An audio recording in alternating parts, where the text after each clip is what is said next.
semana pasada, para la primera parte de Nietzsche, pusimos a Wagner. Ahora pusimos exactamente lo contrario. Pusimos la broma musical de Mozart. Yo creo que queda bien con la simbología que quiero dar de estos dos programas. Segunda parte de Nietzsche, 19 de noviembre. Decía: ahora un Dios danza en mí. Solo creería en un Dios que sabría bailar. Así se exclamó Zaratustra. Me he preguntado si la filosofía no habría sido hasta ahora un malentendido a propósito del cuerpo. Eso lo dice en el Alegre Saber. La filosofía ha entendido mal el cuerpo. No sabe cuáles gestos cuentan.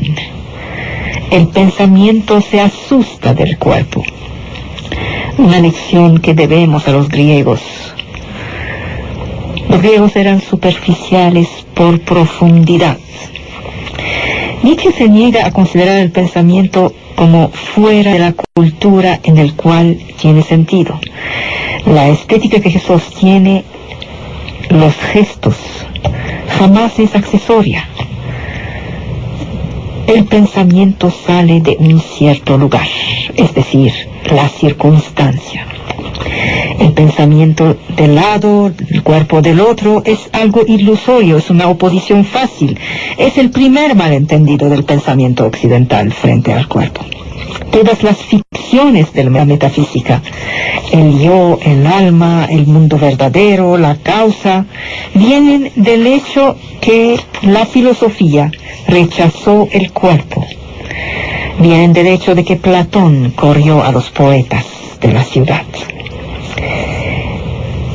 Esta gestual no es un ideal romántico, es un aprendizaje del cuerpo. Esto quiere decir que a la inversa de todo romanticismo, hay que acabar con el genio, con el individuo creador, desposeer el yo de la ficción. No nos equivoquemos. Cuando creemos que Zaratustra es una especie de Dios desconocido, no es la fe que ordena sus gestos, es el entusiasmo. ¿Quién es el diablo? El diablo es el espíritu pesado. He aprendido a caminar, a correr, a volar, dice Nietzsche. Soy ligero, un Dios danza en mí. Nietzsche escogió Dionisio contra Apolo, Dionisio contra el crucifijo. El sí está en el cuerpo. Habría detrás de todo eso una estética de la existencia.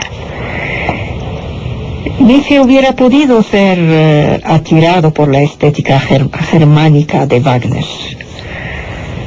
Él mismo explicó su primer periodo de amistad con Wagner. Dice: cuando se es joven, se reverencia y se desprecia como si fuera uno un loco. Uno se equivoca mucho. Todo Nietzsche va hacia este ideal de ligereza. El peligro es ser pesado, es el peligro de no haber entendido el vuelo. Y al mismo tiempo hay un peligro en aquel que vuela. Si se acuerdan, les había dicho esta frase hermosa de Nietzsche: sin la música la vida sería un error. Para Nietzsche la música expresa la voluntad de potencia, es el estimulante de la vida. Él mismo fue compositor, él mismo escribió mucho sobre música. Esta frase, la música sería un error, la vida sería un error sin música, la viene en el crepúsculo de los ídolos. La música es un encanto, encanta, pero también pervierte a los auditores. Consiste en ponerse al nivel de las intenciones del creador. La vida que quiso Dios para los hombres no tendría sentido si le faltaba la música. La creación sería un fracaso. Es un gloria in excelsis bajo la pluma de un hombre ateo. Dios ha muerto, por lo tanto la vida es la única realidad. Para Nietzsche la música es la justificación del mundo y de la vida, el principio de razón suficiente. Ah, pero ¿cuál música? Las preferencias y las intolerancias de música de Nietzsche en materia de música son violentas como todo su ser. En la segunda parte de Humano demasiado humano, trata de la música y de los músicos. Bach, Händel, Beethoven, Mozart, Schubert, Schumann. Sobre Wagner tiene análisis críticos, virulentos. Los dos hombres habían sido íntimos durante años. Nietzsche amó profundamente la música de Wagner. Este conocimiento íntimo del hombre y de la obra hizo que Nietzsche vio en Wagner el símbolo por excelencia de lo que él odiaba, como decadente, como demagógico en la cultura alemana. Las obras musicales de Nietzsche no han dejado un recuerdo imperecedor. Es, ¿qué vamos a decir?, un buen amateur, que sufrió los sarcasmos de los músicos profesionales, como Hans von Bülow, el ex marido de Cosima, la hija de Liszt y la esposa de Wagner. Se pregunta von Bülow, ¿acaso es conscientemente que rechaza, que desprecia todas las reglas de la composición, de la sintaxis, las leyes más elementales de la armonía? Puesta aparte su interés psicológico, desde el punto de vista musical, no tiene ningún valor más que un crimen en el orden moral. Es duro. Pero Nietzsche decía, lo que yo pido a la música es que sea tierna, dulce, como una pequeña mujercita, llena de abyección y de gracia. En El mundo como voluntad y como representación, Schopenhauer escribe que la música es la expresión del mundo, del ser verdadero, de la realidad.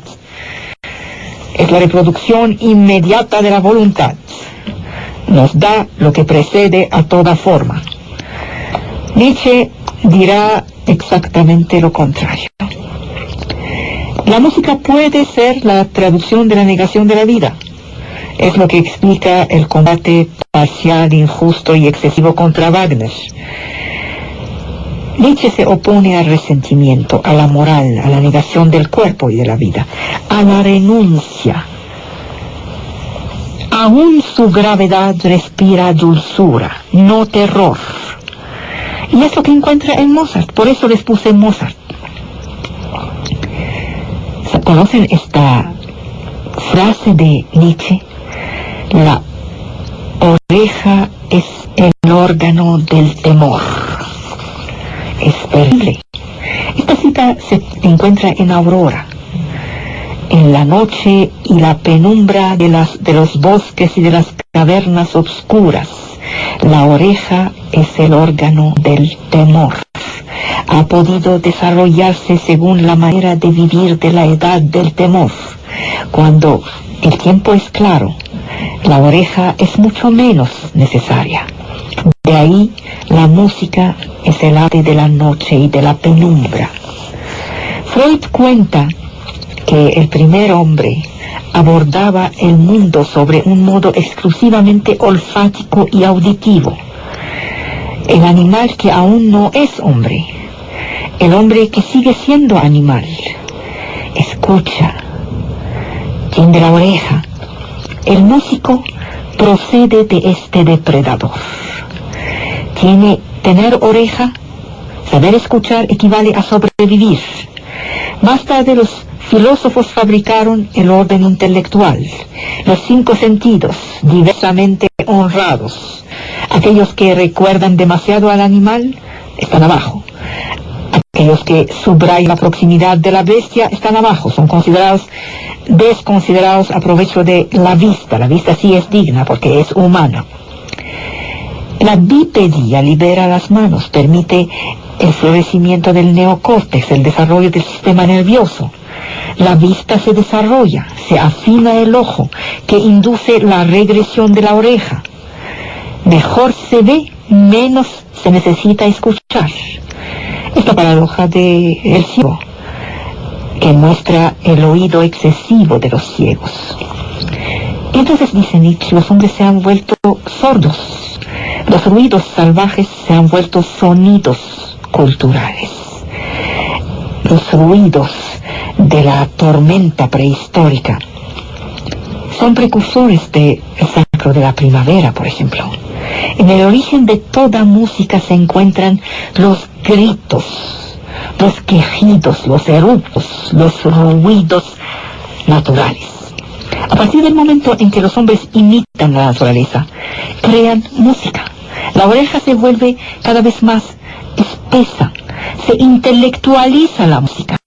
La oreja está siempre en relación con el temor, la noche, la penumbra. Hay que volver a los ruidos prehistóricos, a los sonidos geológicos. Hay que tener en vista este depredador, este animal tendido que se da cuenta que viene el peligro. Unos días después de la muerte de Wagner, Nietzsche escribe: Wagner me ha ofendido mortalmente. He sentido su vuelta hacia el cristianismo y a la iglesia como un insulto personal. Esta carta es del 22 de febrero de 1883. Nos explica la razón del alejamiento de Nietzsche de este proyecto cultural cristiano y germánico de Wagner. En El nacimiento de la tragedia, que publicó en 1872, Nietzsche afirma que la unión de las artes es necesaria para volver soportable la fuerza destructora de la música pura. En 1878, en Humano demasiado humano, Nietzsche expresa públicamente su rechazo del proyecto de Wagner de regenerescencia de la cultura alemana. Esto seguirá siendo una constante en sus obras. Nietzsche ha encontrado la antítesis de Wagner, que es la Carmen de Bizet, libre de pretensiones metafísicas o redentoras, que acaban por volverse ideológicas. La ópera de Bizet no tiene moral. El amor es naturaleza. Hay amor a primera vista, hay amor a primera audición, en el caso de esta ópera. 1881 está entusiasmadísimo. Los archivos Goethe-Schiller de Weimar conservan el ejemplar de la partición de Carmen anotado por Nietzsche. Lo que Nietzsche ama y pide a las artes no es una dimensión metafísica, es la fuerza de las pasiones. Nietzsche hace el elogio de la ligereza, de la profundidad psicológica de Bizet. La falsa profundidad y la interioridad moral de los alemanes le son repulsivos. Los alemanes, dice, no tienen la menor idea de lo que es un libro profundo. Está exagerado, pero es lo que dice. El caso Wagner es un ataque contra Wagner, pero es también un ataque contra la nación alemana. ¿Qué pasó? El arte alemán, el maestro alemán, la cerveza alemana, es lo que Nietzsche detesta. Empezó su autotratamiento antirromántico, anti-alemán. Si el mundo es un cosmos, un todo ordenado, regido por un principio único, entonces el filósofo que querrá describirlo debería utilizar la forma sistemática. Es el caso de Spinoza, es el caso de Hegel, de Schopenhauer. Pero si el mundo es un caos, que no está regido por un principio unitario, si el filósofo no quiere parecer el mago que va a explicar la esencia o el devenir, entonces hay que exponer algunas pequeñas cosas que hemos logrado comprender. Un buen aforismo es capaz de transmitir un conocimiento de la manera la más clara, sin pretender haber desvelado el último secreto del mundo. Para ser un buen filósofo, dice Nietzsche, hay que ser seco, claro, sin ilusiones. Nietzsche está en contra de esto, como está en contra del gusto alemán, que glorifica los sistemas, porque eso para Nietzsche es falsificar la realidad. La música de Bizet describe la realidad sin moralismos. No hay sentimentalismos, no hay retórica. A partir de 1880 Nietzsche deja Alemania, se instala en el sur, Génova, Nice, viajes a Venecia, a Roma. La música que caracteriza el sur es la canción bohemia, país encantador, que no se encuentra, donde no encuentran alemanes. No hay una sola virtud. En Carmen, Nietzsche encuentra un inmoralismo alegre, un mundo poblado de bohemias, de contrabandistas, que no tienen remordimientos, ni resentimientos, ni mala conciencia, que aman la libertad y que son finalmente muy felices. A esta vida libre y alegre se asocian la valentía, el heroísmo y la fatalidad. Carmen tuvo la valentía de vivir y de morir según su moral, libre frente a los hombres, fatalista frente al destino. El heroísmo es la plenitud de la vida, es la sed de libertad. La fuerza de la voluntad es la aceptación fatalista del destino. ¿Por qué Nietzsche amaba esta historia de bohemias y de contrabandistas? Porque correspondía a su filosofía de la inmanencia. Se sentía a gusto, más que en el renacimiento del mito germánico metafísico. Mensajes.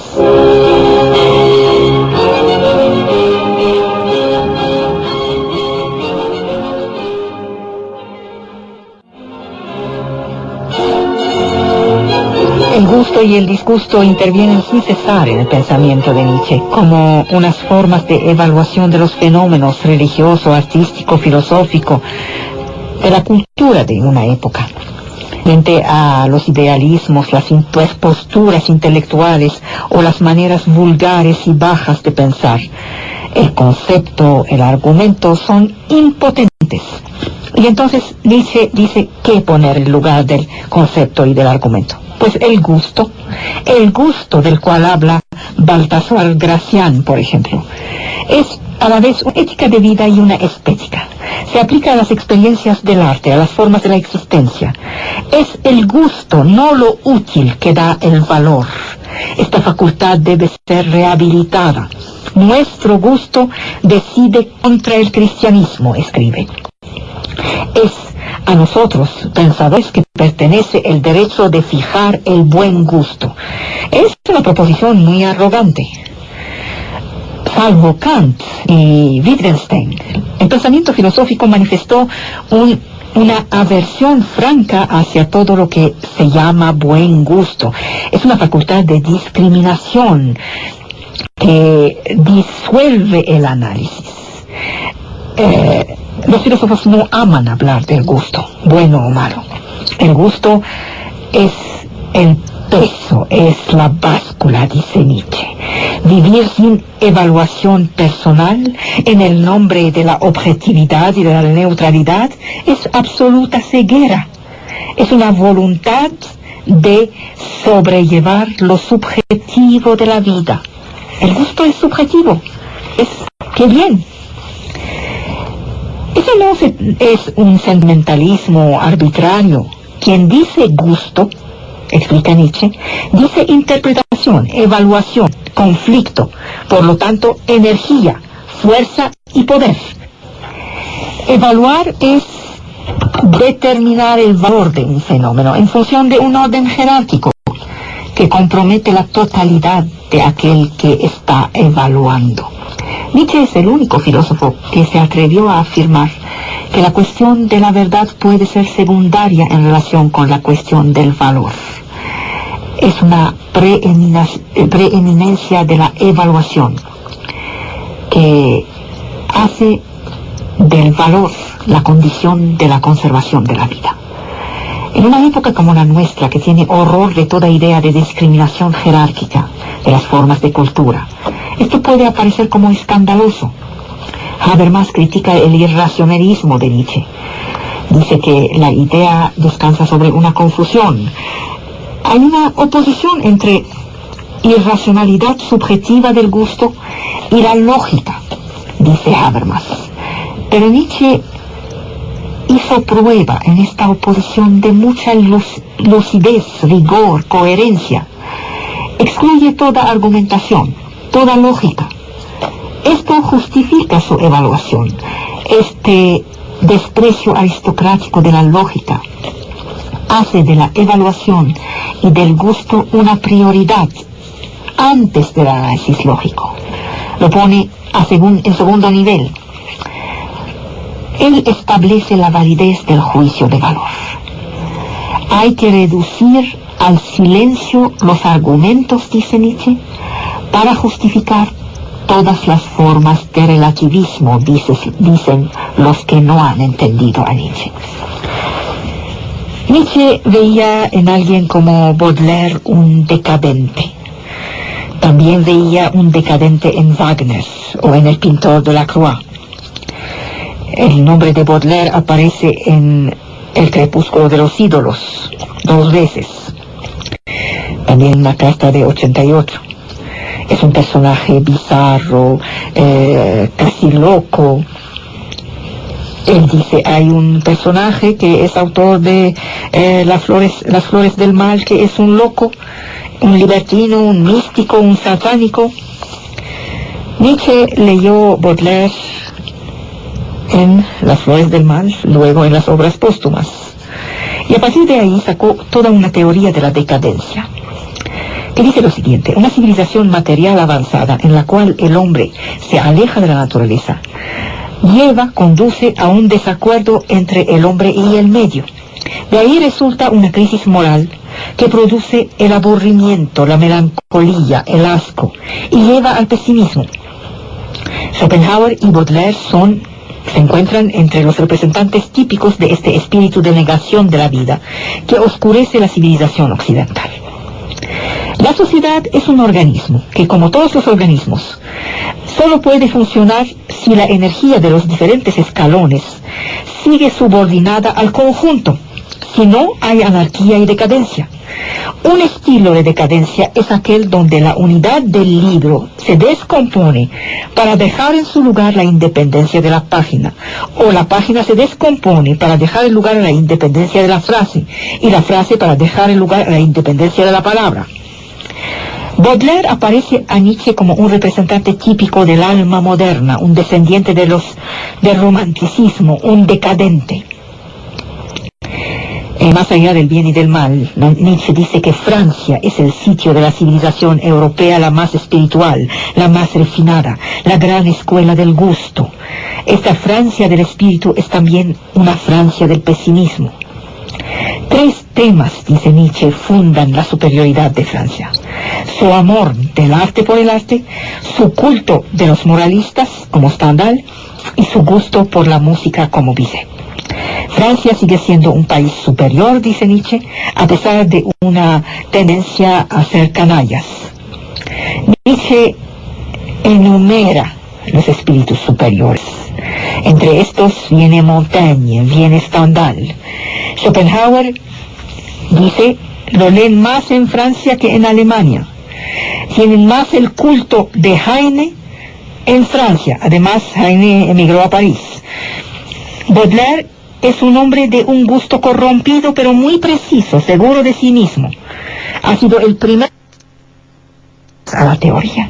Nietzsche opone a la locura nacionalista de su siglo el deseo de unidad europea que manifiestan todos los grandes espíritus, dice.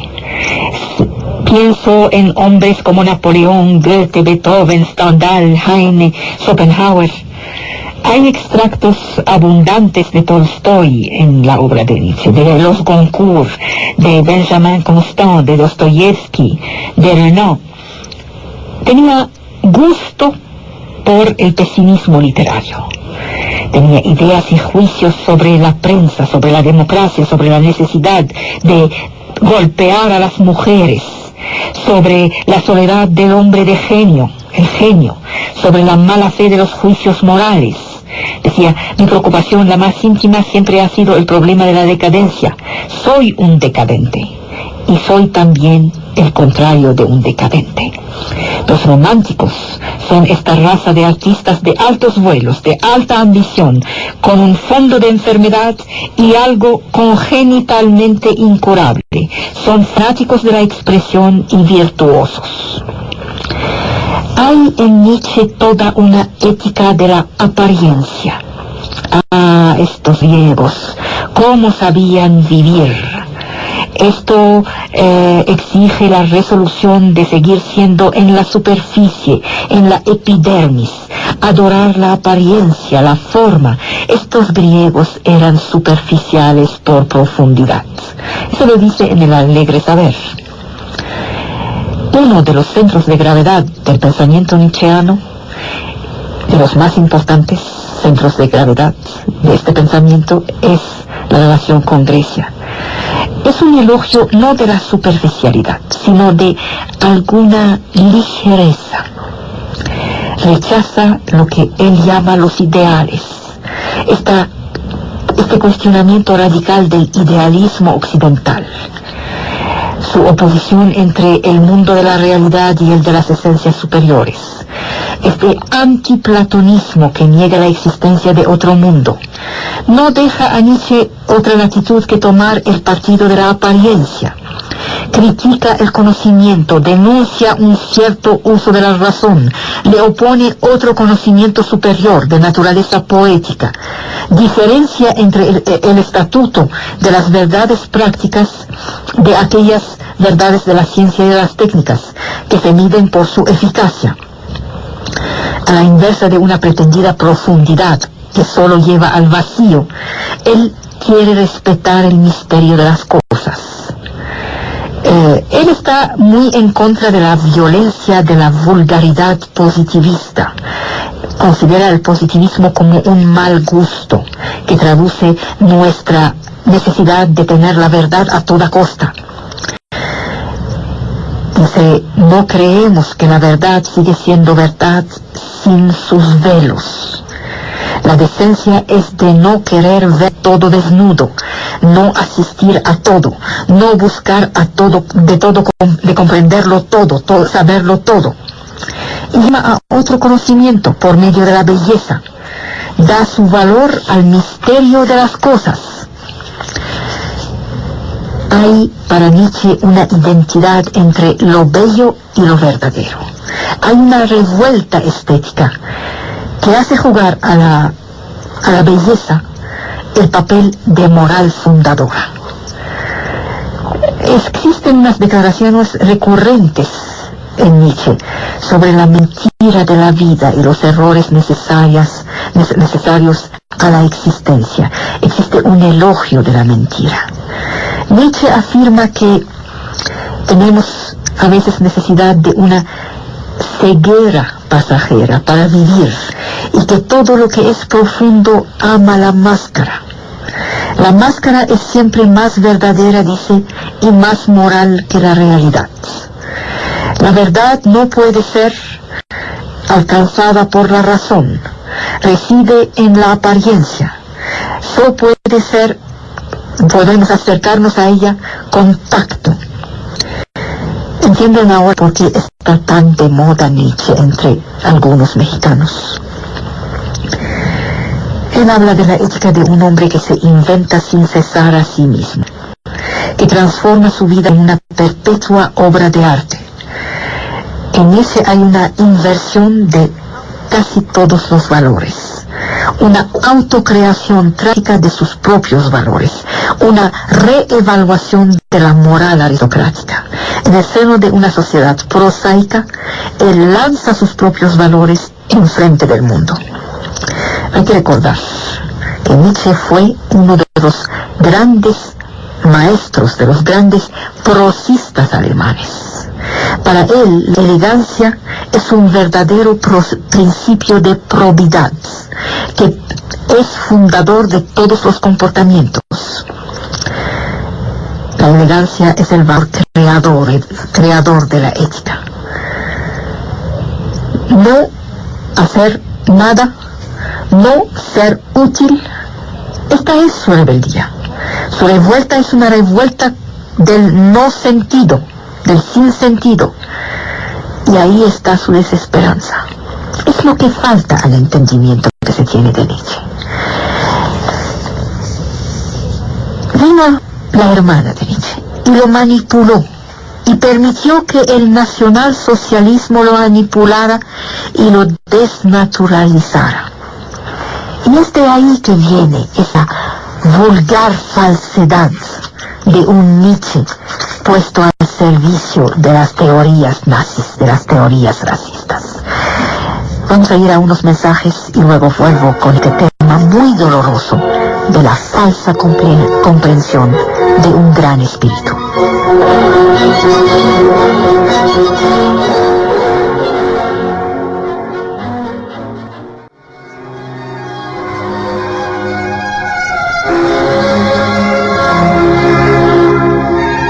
Se dijo que hizo la apología de la guerra, que sacralizó el Estado, que exaltó la comunidad racial, que su filosofía estaba fundada sobre la voluntad de potencia, de la selección de los fuertes, del triunfo del moderno bárbaro superior por la inteligencia y la energía voluntariosa, amoral. La filosofía de Nietzsche es demasiado sutil para parecerse a las teorías racistas de Hitler. No hay que confundir esta filosofía con el simplismo brutal del nacionalsocialismo. Ha formulado de manera coherente la crítica de los valores tradicionales del humanismo. No ha sido un nazi antes del nazismo. Hay que pedir cuentas a esta falsificación. Nietzsche vomitó esta actitud pre-nazi de su época.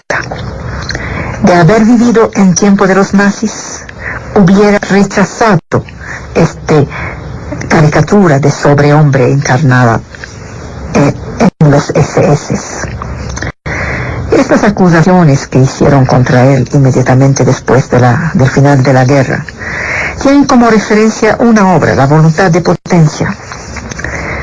Este material ha sido manipulado. En el origen de esta malversación está la fundadora de los archivos Nietzsche, Elisabeth, su hermana.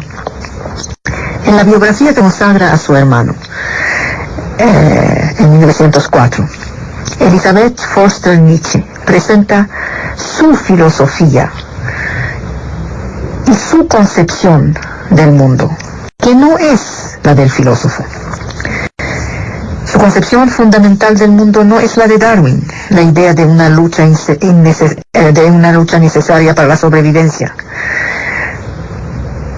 El hombre no era el patriota, no era el guerrero que quiso mostrar. Es un hombre que se declaró apátrida muy joven y siguió siéndolo hasta el final de su vida. Nietzsche se cuidaba de su hermana. El hecho de que ella se haya casado con el imbécil racista Bernard Foster muestra su ceguera. Tenía un carácter de mocha, cerrada. Esto le inquietaba. Él escribió que si fuera católica, entraría en un convento a fin de pagar el mal que él engendraba con su manera de pensar. Él declaró que tenía una hostilidad abierta contra ella. En una carta a su madre expresa su asco por ser emparentado con esta criatura, su hermana. Pero se encontró muy rápido en la incapacidad de defenderse contra ella. Ella era viuda y se impuso para cuidarlo. Cuando él murió, ella tomó a cargo el conjunto de sus papeles, se apropió de la imagen y de la herencia intelectual del filósofo. Ella era nacionalista y belicista, y llevó a su hermano difunto a seguir el mismo camino. Dureza, voluntad, patrioterismo, heroísmo, son las virtudes que quiso descubrir en él. Es un trabajo de falseario. Ella era una extremista de derecha, miembro del Partido Nacional Popular. Tenía la certidumbre de que Alemania ha sido vencida porque había sido traicionada desde el interior. Tenía horror por la República de Weimar, es decir, la democracia alemana. Su hermano fue puesto contra su voluntad de manera póstuma en este combate por la regeneración de Alemania y en esta lucha contra el sistema democrático. Ella se pronunció a favor del fascismo. De hecho, tenemos datos hoy.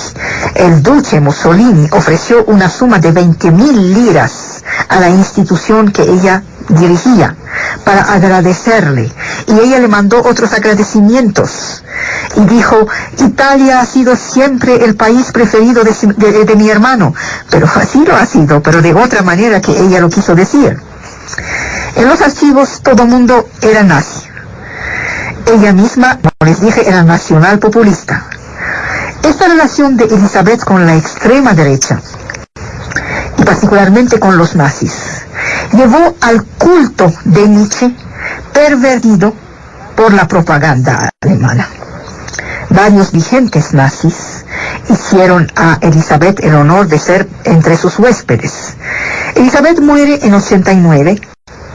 En el velorio ahí estaba Hitler, y había también ahí dos sobrinos, Max y Richard Oehler, que son nazis uno y otro.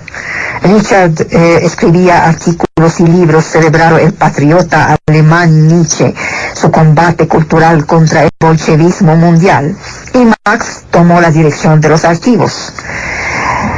Para la mayoría de los filósofos alemanes después de 45, se pusieron a preguntarse si Nietzsche debía ser considerado o no como uno de los precursores de la ideología nazi. Poco importaba para ellos la manera en que hubiera sido utilizado. Lo que les puedo decir es que Nietzsche ha sido profanado. El pensamiento de Nietzsche ha sido adaptado a los eslóganes ideológicos del Tercer Reich. ¿Por qué esta falsificación ha sido tan fácil? El autor del Zaratustra ha sido sacralizado anteriormente a la Alemania nazi, en razón de su ausencia de dogmas. Muchos de sus aforismos, sus títulos de libros, estaban lanzados todos los días como lugares comunes. Había una suerte de familiaridad con unas vagas ideas pretendidamente nietzscheanas. Había el empleo de un cierto vocabulario. Por ejemplo, se decía más allá del bien y del mal, se decía sobrehombre, se decía voluntad de potencia, se decía transmutación de los valores. Había clichés que atravesaban la lengua cotidiana. Y se propuso entonces una idea de Nietzsche representando la germanidad. Nietzsche ha sido así integrado al patrimonio nacional socialista antes de la llegada al poder de Hitler. Este llegó oficialmente en 1931. Llamó a este recurso para justificar su antisemitismo y su lógica de la destrucción, de la exterminación de los débiles, de los enfermos, de los degenerados. Cuando los nazis llegan al poder, las bases intelectuales de una revitalización de la sociedad encuentra un apoyo sobre un Nietzsche falseado que ya existía. Una corriente conservadora existía desde finales del siglo XIX, que veía en Nietzsche un personaje mórbido, demasiado mórbido para la sociedad alemana. Parte de esta ala conservadora rechazó el culto rendido oficialmente a Nietzsche. Pensaba que Nietzsche era un anticristiano, un filosemita que amaba a los semitas, un francófilo, un nihilista, un espíritu antinacional. Esta corriente era minoritaria. De hecho, ante el Tercer Reich, la venta de libros de Nietzsche era colosal. A partir de 46-47, algunos empiezan a proponer que sea desnazificado, vuelto a ser leído. Por ejemplo, Karl Jaspers en 1950 pidió eso. La nazificación de Nietzsche post-mortem era una segunda muerte de Nietzsche. Dice Karl Jasper, la moda que fue la de Nietzsche dejó de existir, pero su gloria sigue siendo viva. Lo que cuenta es su destino fatal. Nietzsche ha sido lo contrario de un nacionalista y de un antisemita. En su ensayo de autocrítica de 1886, Nietzsche dice que había comenzado a fabular sobre las posibilidades del ser alemán. Había creído en la gran revolución de la humanidad prometida por Wagner, una revolución cultural que iba a hacer nacer en Alemania una nueva Grecia. El nacionalismo que ve florecer alrededor suyo contribuye a la masificación, a la alienación, y se vuelve la jugada para una dominación universal de las naciones europeas. Él, al contrario, se retira y pide a las naciones europeas de dejar de lado sus divisiones y unificarse. Nietzsche cree que el nacionalismo está condenado. Él sueña con la unidad europea. Sus perspectivas son vagas a nivel político. No es un hombre político. Su punto de vista es ante todo cultural, antropológico. Su gran política no es una política imperial que moviliza a las masas, que corre riesgo de perpetuar las guerras entre las naciones. La internacionalización de los intercambios, explica Nietzsche, conduce necesariamente a la destrucción de las naciones y da nacimiento a una raza mezclada. No debemos temer trabajar para la fusión de las naciones. El movimiento democrático desemboca sobre la emergencia de una suerte de hombre esencialmente supranacional y nómada, liberado del medio. Las mismas condiciones que determinan la nivelación del hombre, rebajado al rango de animal gregario, son también propicias para dar nacimiento a unos hombres más seductores. La democratización nos prepara al mismo tiempo para la libertad y para la tiranía. Nietzsche repite lo que dijo Tocqueville, lo que dijo Burckhardt, lo que dijo Platón antes de él, que la democracia es una escuela de tiranos finalmente, si no se sabe cuidar. Se nivela a la humanidad, se le hace más chica, se le embrutece, y esto lleva a la constitución de una amplia capa de esclavos y de una que sirve a una capa de personalidades excepcionales. La referencia de Nietzsche sigue siendo la sociedad aristocrática de Platón. Él se pregunta sobre la posibilidad de una élite de creadores en la era de las masas. El objetivo de toda cultura, a sus ojos, es la formación de genios, de individuos superiores. Es una visión individualista y estética, no es una visión nazi. Un hombre sin patria, que trasciende los estados nacionales, que integra todas las tradiciones, un espíritu libre, ateo y inmoral, el león del Zaratustra. Él mismo se sitúa en el linaje de un cierto número de personalidades como Goethe, como Beethoven, como Stendhal, como Heine, Napoleón, una síntesis de inhumano y de sobrehumano. Ha sido, repito, lo contrario de un nacionalista y de un antisemita. Tenía una francofilia pronunciada y una germanofobia cierta. Desgraciadamente, el radicalismo aristocrático, el estetismo elitista de sus puntos de vista y el uso de una terminología racial volvieron su doctrina explotable por medio de la barbarie nazi. Ojalá puedan sospechar, aunque sea, la cantidad de sufrimiento que carga cada tesis, cada combate de Nietzsche. Nietzsche es uno de los filósofos alemanes que ha pensado la modernidad de la manera la más radicalmente escéptica y desilusionada. Destruyó las ideas de progreso, de humanismo, de identidad cultural. Buscó fundar una nueva civilización, una nueva cultura, sobre otras bases que la cultura moral. Nietzsche detestaba el periodismo porque veía en él la manifestación del espíritu del rebaño. Se ocupaba mucho de su tiempo de una manera extremadamente crítica. Criticaba lo que se llaman las ideas modernas. Para Nietzsche, la técnica tenía un inconveniente. El hombre moderno ha perdido la necesidad de aceptar una cierta forma de sufrimiento. El débil es aquel que no quiere sufrir. El hombre moderno, con su ideología de la felicidad, donde todo es fácil, donde todo es posible, ha perdido las leyes trágicas de la naturaleza. Se ha vuelto un hombre tímido, teórico, que no soporta la enfermedad, la muerte, los problemas.